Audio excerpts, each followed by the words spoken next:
মা আমারে পাঠাইছে আপুদের বাড়িতে নিয়ে যাওয়ার জন্য, আপুদের উঠাইয়া দাও।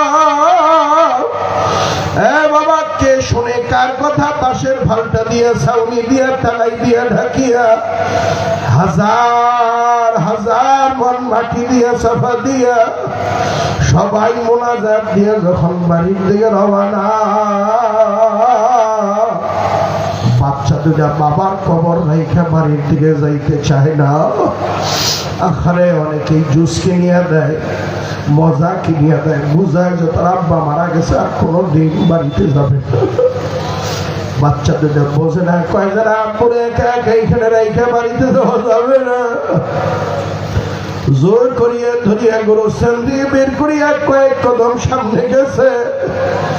বাচ্চা দুটা হাত থেকে একটা ঝেংটি দিয়ে ছুটিয়া, দুই ভাইয়া একজন আর একজনের হাত ধরে বাবা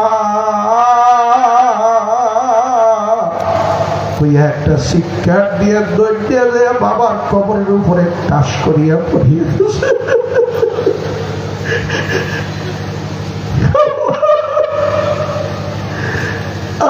বাবার কবরের উপরে পড়া কবরের মাঠে দুই দিকে খামসা।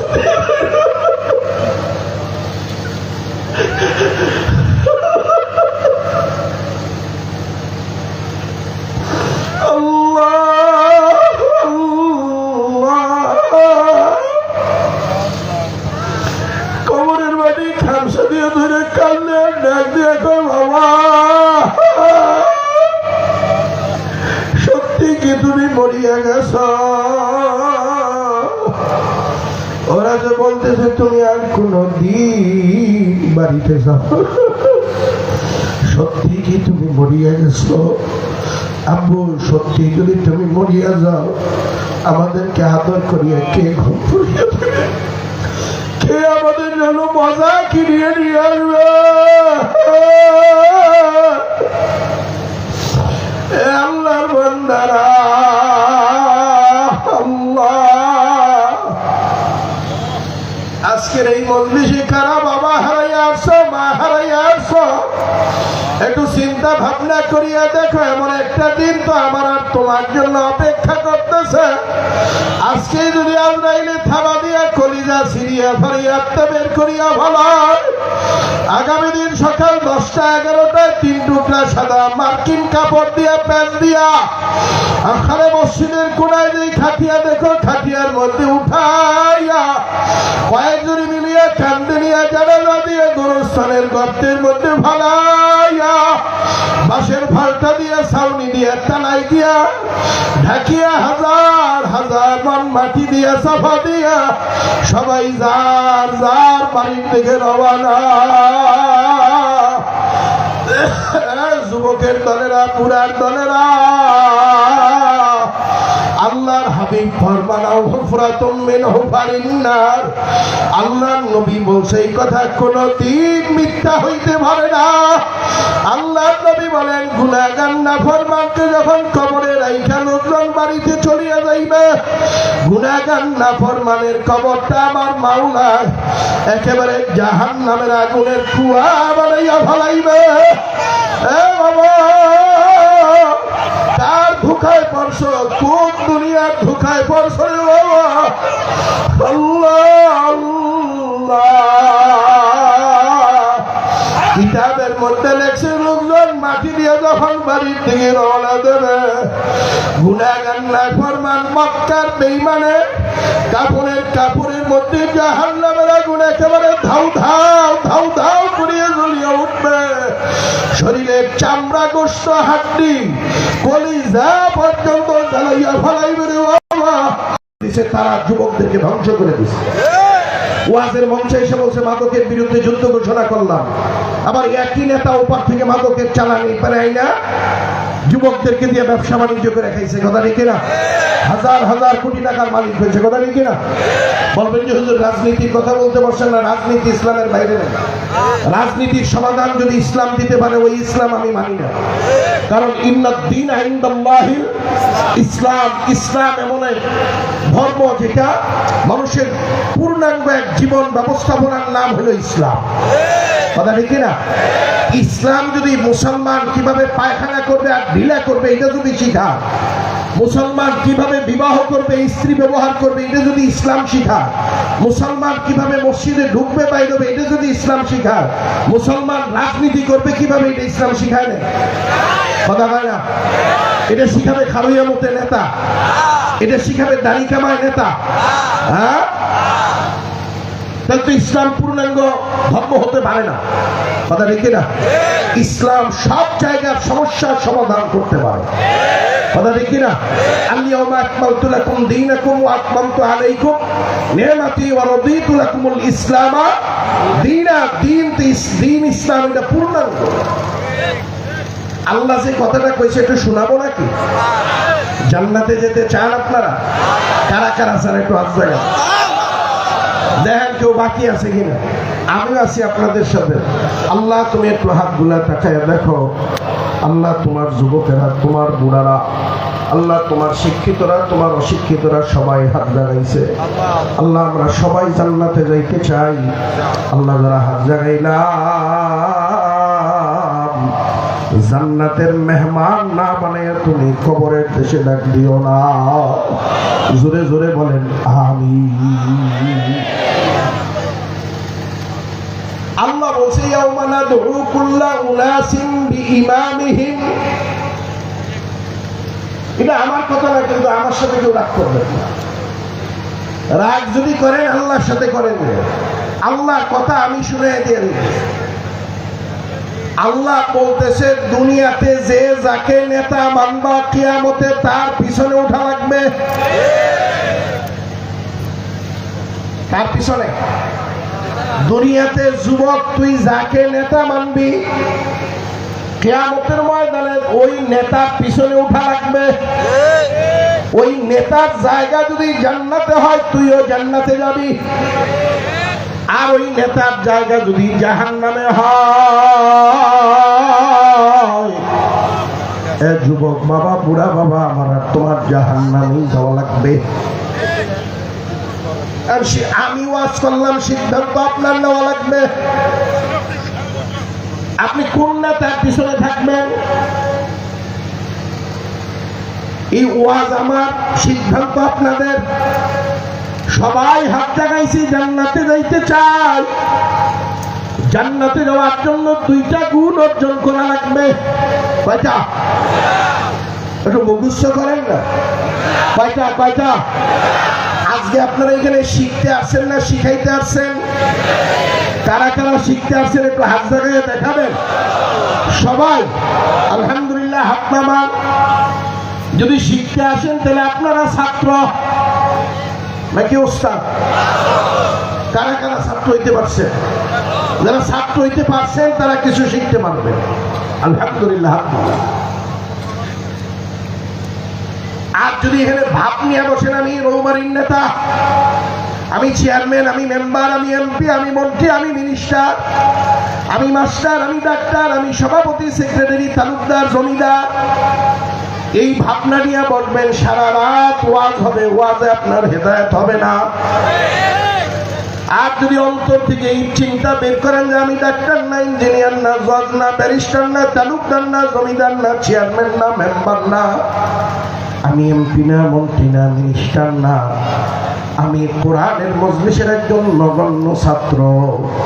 ওয়াজ হবে আধা ঘন্টা, আধা ঘন্টার ওয়াজে আমি আর আপনি জান্নাতের মেহমান হয়ে বাড়ি যেতে পারবো। এবার বলেন, ছাত্র হইতে আপত্তি আছে? কারোরই নাই। যদি ছাত্র হইতে আপত্তি না থাকে তাহলে ক্লাস শুরু হয়ে গেল। ক্লাসে পড়া মুখস্থ করে বাড়িতে যাওয়া লাগবে। হাত জাগাইছি, জান্নাতে যেতে চাই, ঠিক আছে তো ইনশাআল্লাহ? জান্নাতে যাওয়ার জন্য 2টা গুণ অর্জন করা লাগবে। কয়টা? জোরে কর। মুখস্থ করা লাগবে। কয়টা গুণ?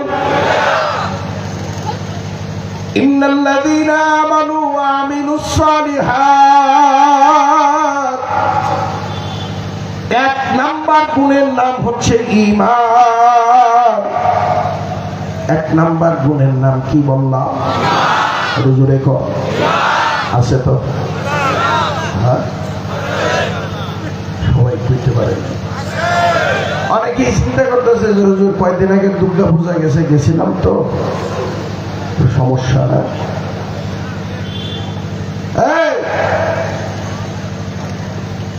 বলবেন যে হুজুর মেলা টুপিওয়ালারাও তো গেছে, টুপিওয়ালারা গেছে যে এই হিন্দু সম্প্রদায়ের উপরে অনেক সময় হুমকি ধুমকি আসে, নিরাপত্তা দেওয়ার জন্য গেছে।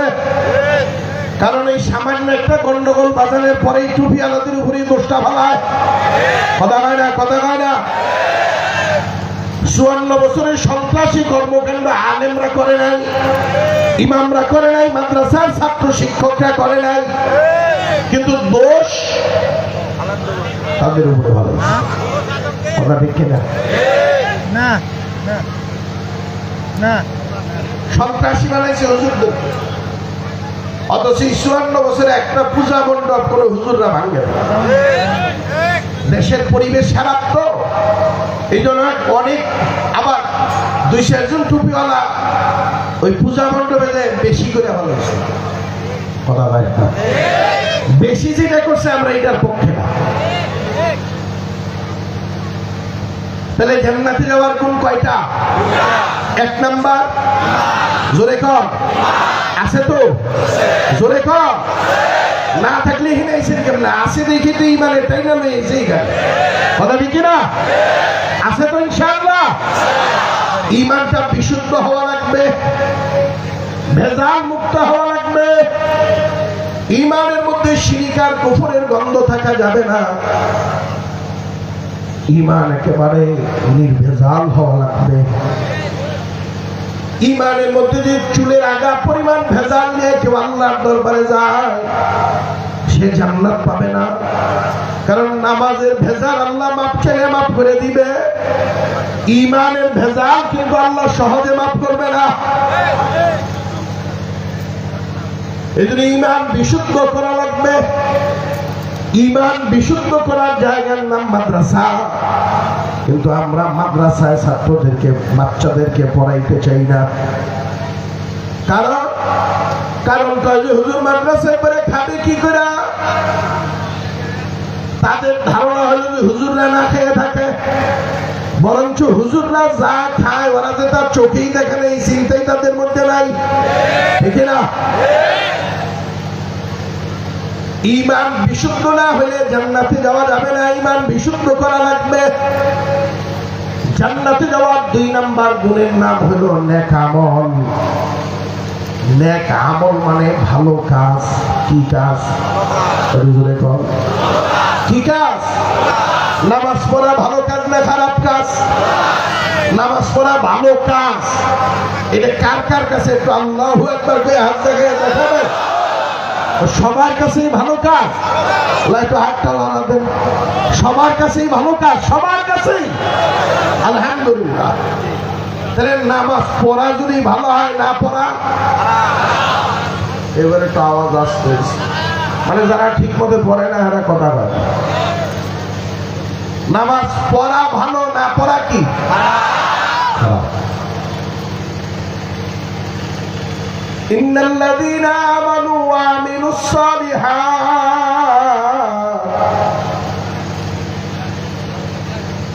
জান্নাতে যাওয়ার 2টা গুণ। তার 1 নাম্বার গুণের নাম হলো ঈমান, 2 নাম্বার গুণের নাম হলো নেক আমল।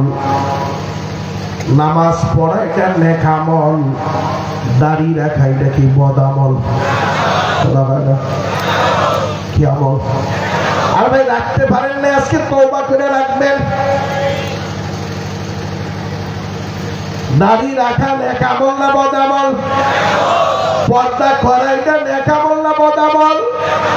পর্দা আছে? হুজুর ঘরের দরজায় জানালার পর্দায়, টেলিভিশনের পর্দা আছে, বিবি বাল বাচ্চার মধ্যে পর্দা নাই, নিজের মধ্যেও পর্দা নাই। এই বেপর্দা হওয়ার কারণেই কিন্তু ঘরে ঘরে আজকে হিরোইন খুর, গাঁজা খুর, মদ খুর, বদমাশ, লম্পট। এটা কি করে? জমিন ভালো হলে ফসল ভালো হয়। মা যদি পর্দা নিশিন তাহাজ্জুদ গুজার তেলাওয়াত কোরআনের তেলাওয়াতকারী হয়, তাহলে এই মায়ের পেটে থেকে আব্দুল কাদের জিলানী হয়, ঠিক না?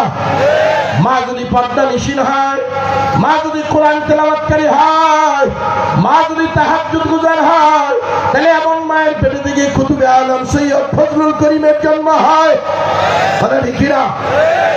আর মা যদি বেপর্দা হয়, বেহায়া হয়, নির্লজ্জ হয়, টেলিভিশন দেখনেওয়ালা হয়, বাজার দিয়ে ঘুরনেওয়ালা হয়, এমন মায়ের পেটে থেকে হিরোইনকুর, গাঁজাকুর, মদকুর, বদমাশ, লম্পট ছাড়া কিছু হয় না। হুজুর হুজুর বলেন কি কয়? হ্যাঁ, আগের জামানায় ঘরে ঘরে আল্লাহর ওলি পয়দা হইতো, আর এখনকার ঘরে ঘরে দুর্নীতিবাজ, ডাকাত, গুন্ডা, মাস্তান আর নেশাখোর তৈরি হয়। নেশা কথা বলে কারণ মা বেপর্দা, বাবা হারামখোর।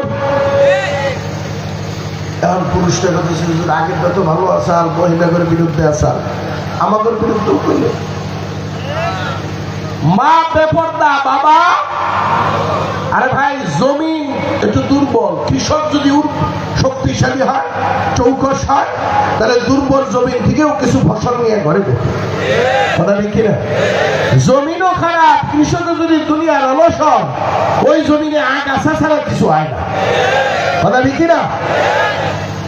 সন্তান উৎপাদনের জমিনের নাম মা, আর কৃষকের নাম হলো বাবা। বাবা যদি সুদের কারবারি হয়, বাবা যদি ওজনে কম দেয়, বাবা যদি ঘুষের কারবারি হয়, বাবা যদি দুর্নীতিবাজ হয়, এমন বাবার থেকে ভালো সন্তান কোনোদিন আশা করা যায় না। ঘরে ঘরে আল্লাহওয়ালা সন্তান না হওয়ার 3 নাম্বার কারণ, ওয়াজের মাহফিলে এসে আমরা কোরআনের আলো ঘরে ঘরে আলো, কিন্তু ঘরে তো কোরআনের আলো জ্বলে না, ঘরে জ্বলে খালি টেলিভিশনের আলো, কথা কয় না, কথা কয় না? আগের জামানার ঘরে মা বোনেরা কোরআন তেলাওয়াত করতো সকাল বিকাল, আর এখন সকালে, দুপুরে, বিকেলের 1-12টা পর্যন্ত টেলিভিশনের চর্চা হয়, কথা কয়? সেই ঘরে কোরআনের তেলাওয়াত হয় না, এই ঘরে থেকে আল্লাহওয়ালা সন্তানের পয়দা হয় না। ভুল করলাম মনে? তাহলে পর্দা করাই দেয় নেকা বল না বদামল আছে? বদামলের জন্যই কিন্তু জাহান্নামে যাওয়া লাগবে। জাহান্নামে যাইতে রাজি আছেন কেউ? একজনও না। কিন্তু কাম যা করি সবই তো জাহান্নামে। জান্নাতে যাওয়ার কিছু করতে পারছি আমরা? কি দিয়ে রওনা হইলাম? রওনা যে হইলাম, কি দিয়ে রওনা হইলাম? জাহান্নাম তো আখিরাতের জেলখানার নাম। দুনিয়ার জেলখানায় যেমন চোর, ডাকাত, বদমাশ, খুনিরা থাকে, আখিরাতের জেলখানায়, জাহান্নাম নামক জেলখানায় বেনামাজি, সুদখোর, ঘুষখোরেরা থাকবে। এই সরকারের জেলখানা আছে, আল্লাহর জেলখানা নাই। সরকারের আপনারা কিছু খান পড়েন, আমরা সরকারের কিছু খাইও না, পড়িও না, ধরিও না, শুইও না, বরঞ্চ সরকার আমাদের তা খায় পড়ে, কথা হয় না?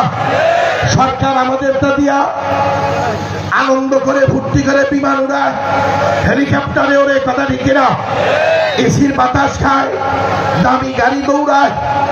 সরকারের তা আমরা কিছু খাইও না, পড়িও না, সরকার আমাদের তা খায় পরে। এরপরেও সরকারের একটা আইন না মানলে হাতে হাত করা লাগা যায়, রিমান্ডে নিয়ে উঠায়, দারোগা লাগতে গাড়িতে উঠায়। আল্লাহর বান্দারা,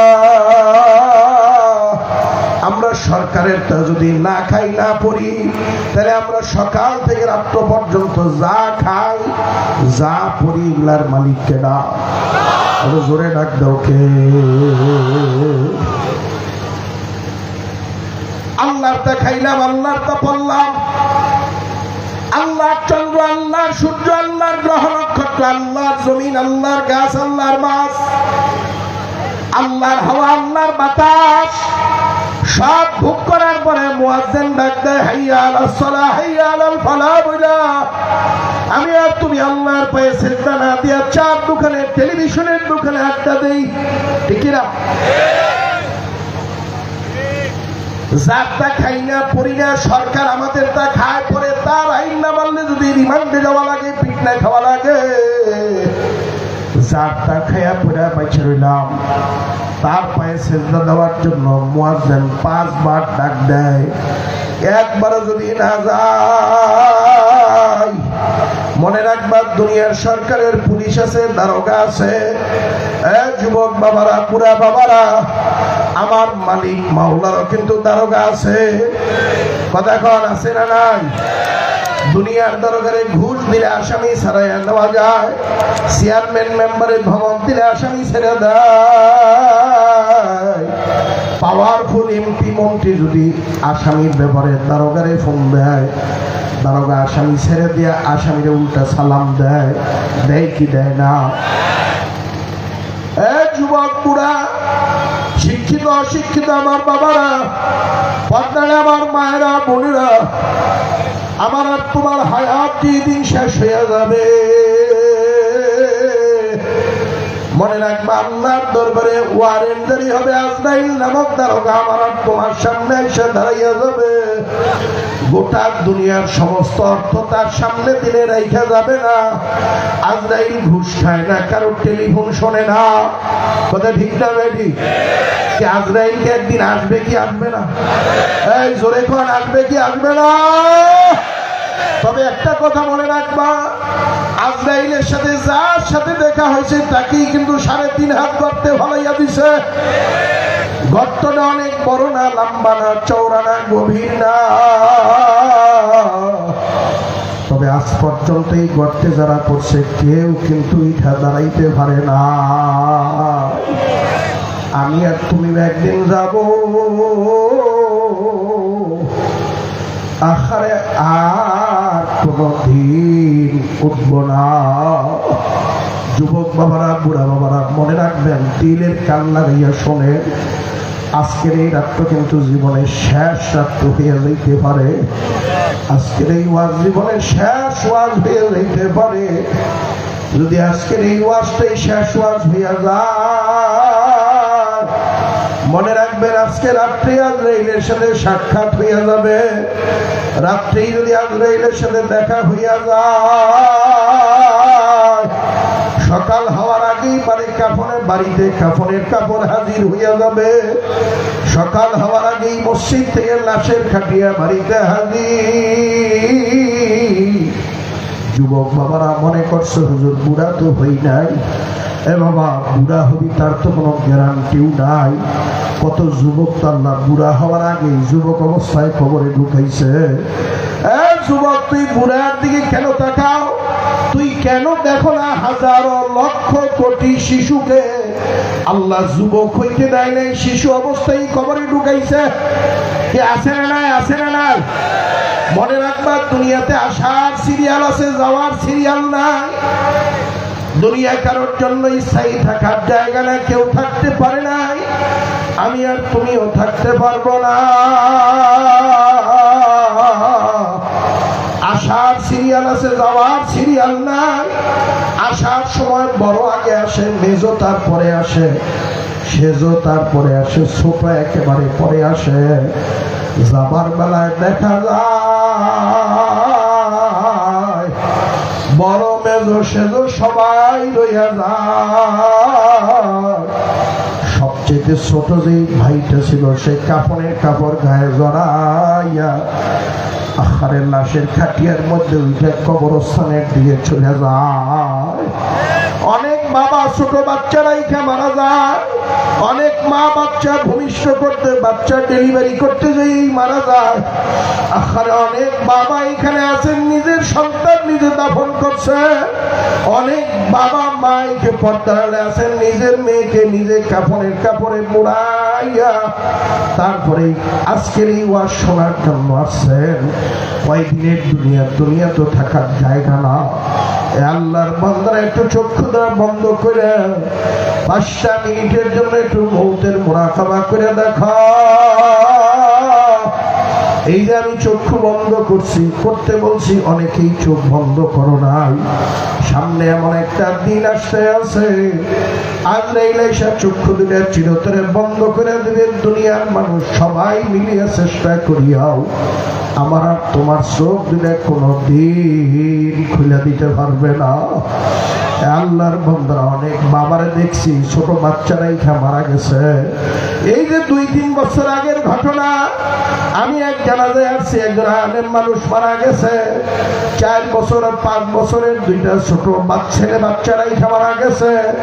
এরকম একটা বড় কলেজ মাঠে জানাজায় যে দেখি হাজার হাজার মানুষ, কাতার দেওয়ার জায়গা নেই, হাত ফাঁক হয়ে কাতার দিলাম।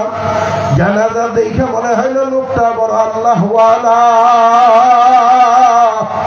আমার অনেক ব্যস্ততার পরেও জানাজা শেষ করিয়া লাশের পিছনে হাঁটা শুরু করলাম। 3 মুষ্টি মাটি কবরে দিয়া যায়। জানাজার মাঠ থেকে গোরস্থানের দূরত্ব প্রায় 1 কিলোমিটার দূর। আমরা কয়েকজন আলেম ওলামা মিলিয়া হাত ধরে খাটিয়ার পিছনে আস্তে আস্তে হাঁটতেছিলাম। লাশ নিয়ে যাওয়ার পথে যিনি মারা গেছে তার ঘরের পিছন দিয়ে রাস্তা গোরস্থানে যাওয়া। আখানে তার ঘরের পিছন দিয়ে যখন লাশটারে নিয়ে যায়, বাড়ির গেট খুলে ছোট্ট একটা বাচ্চা লাফ দিয়ে বের হইয়া খাটিয়ার পিছনে দৌড়ায় আর বাবা খুঁজে চিল্লায়। আমরা পিছনে হাঁটতেছিলাম, ইচ্ছার বিরুদ্ধে এই চোখের কোনায় দেখি পানি জমে গেছে। যারা লাশ কান্দে নিয়ে যায়, বাচ্চাটা দৌড়াইয়া যাইয়া একজনের পাঞ্জাবি টান দিয়ে ধরে কয়, তোমরা আমার আব্বুরে কই লইয়া যাও, বাড়িতে আমার মায় কাঁদতেছে, মা আমারে পাঠাইছে আব্বুরে একটু বাড়িতে জন্য। পিছন দিকে বাচ্চারা 50 জন দৌড়াইয়া যাইয়া একেবারে আমাদের চোখের সামনেই বাচ্চাদের টান দিয়া বুকের মধ্যে ধরাইয়া ধইরা হাউ মাউ করে কান্দে আর ডাক দিয়া কয়, বাজার তোর বাবাদের মারা গেছে, আর কোনদিন বাড়িতে যাবে না। যারা লাশ কান্দে নিয়ে যায়, যারা পিছনে যায়, সবাই দেখি চোখের পানি মোছে। আখানে লাশ গোরস্থানে হাজির, লাশ কবরে নামাইয়া ফেলাইল। পিচ্ছির আরেক ভাই ছিল, সে দৌড়াইয়া যাইয়া মানুষের ভিড় ঠেলিয়া কবরের কাছে যাইয়া চিৎকার করে আর কান্দে আর বলে, তোমরা আমার আব্বুর এই গর্তের ভিতরে কেন ফেলাইয়া দিলা? আমার মা আমারে পাঠাইছে আব্বুটারে বাড়িতে নিয়ে যাওয়ার জন্য, আব্বুটারে উঠাইয়া দাও। বাবা কে শুনে কার কথা? পাশের ভালটা দিয়ে ছাউনি দিয়া তালাই দিয়া ঢাকিয়া হাজার হাজার মন মাটি দিয়া সাফা দিয়া সবাই মোনাজাত দিয়ে যখন বাড়ির দিকে রওনা, বাচ্চা দুটা বাবার কবর রেখে বাড়ির দিকে যাইতে চায় না। আখানে অনেকেই জুস কিনিয়া দেয়, মজা কিনিয়া দেয়, বুঝায় যে তার আব্বা মারা গেছে, আর কোনো দিন বাড়িতে যাবে না। বাচ্চা দুটা বোঝে না, কয় যারা আব্বুরে একা একা এইখানে রেখে বাড়িতে যাওয়া যাবে না। জোর করিয়া ধরিয়া গোরস্থান দিয়ে বের করিয়া কয়েক কদম সামনে গেছে। বাচ্চা দুটা হাত থেকে একটা ঝেংটি দিয়ে ছুটিয়া দুই ভাইয়া একজন আর একজনের হাত ধরে বাবা একটা শিক্ষার দিয়ে দৈর্য দিয়ে বাবার কবরের উপরে টাস করিয়া পড়িয়ে দিয়েছে।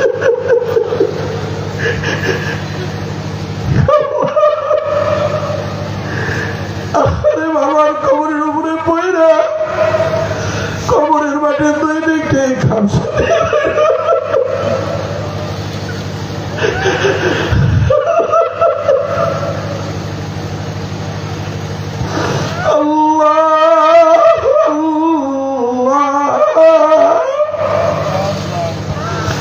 কবরের বাড়ি খামসা দিয়ে ধরে কান্দে ডাক দিয়ে কয় বাবা সত্যি কি তুমি মরিয়া গেছ? ওরা যে বলতেছে তুমি আর কোনো দিন বাড়িতে যাও, সত্যি কি তুমি মরিয়া গেছ? আব্বু সত্যি যদি তুমি মরিয়া যাও আমাদেরকে আদর করিয়া কে ঘুম পড়িয়া দেবে? কে আমাদের জন্য মজা কিনিয়ে নিয়ে আসবে? আল্লাহর বান্দারা, আল্লাহ আজকের এই মজলিসে কারা বাবা হারাইয়া আসছো, মা হারাইয়া আসছো, একটু চিন্তা ভাবনা করিয়া দেখো। এমন একটা দিন তো আমার আর তোমার জন্য অপেক্ষা করতেছে। আজকে যদি আজরাইলে থাবা দিয়া কলিজা সিরিয়া ফারিয়া বের করিয়া ফেলায়, আগামী দিন সকাল 10টা 11টায় 3 টুকরা সাদা মার্কিন কাপড় দিয়া প্যান্ট দিয়া ওখানে মসজিদের কোনায় যেই খাটিয়া দেখো, খাটিয়ার মধ্যে উঠাইয়া কয়েকজনে মিলিয়ে কান্দে নিয়ে জানালা দিয়ে গোরস্থানের গর্তের মধ্যে ভালাইয়া বাঁশের ফালটা দিয়ে ছাউনি দিয়ে তালাই দিয়া ঢাকিয়া হাজার হাজার মন মাটি দিয়া সাফা দিয়া সবাই যার যার বাড়ির দিকে রওনা। যুবকের দলেরা, পুরার দলেরা, আল্লাহর হাবিব ফরমানাও হুফরাতুম মিন হুফারিন নার। আল্লাহর নবী বলছে এই কথা কোনদিন মিথ্যা হইতে পারে না। আল্লাহর নবী বলেন গুনাহগার নাফরমানকে যখন কবরে রাইখা লোকজন বাড়িতে চলিয়া যাইবে, গুনাহগার নাফরমানের কবরটা আমার মাওলা একেবারে জাহান্নামের আগুনের কুয়া বানাইয়া ফেলাইবে। এ বাবা, কার ধোঁকায় পড়ছ? কোন দুনিয়ার ধোঁকায় পড়ছ রে বাবা? আল্লাহ আল্লাহ কিতাবের মধ্যে লেখছে লোকজন মাটি দিয়ে যখন বাড়ির দিকে রওনা দেবে, গুনাহগার নাফরমান মক্কার বেঈমানে কাপড়ের মধ্যে জাহান্নামের আগুন একেবারে ধাউ ধাউ ধাউ ধাউ করিয়া জ্বলিয়া উঠবে। শরীরের চামড়া, গোশত, হাড্ডি, কলিজা পর্যন্ত জ্বালাইয়া ফেলাইবে রে বাবা।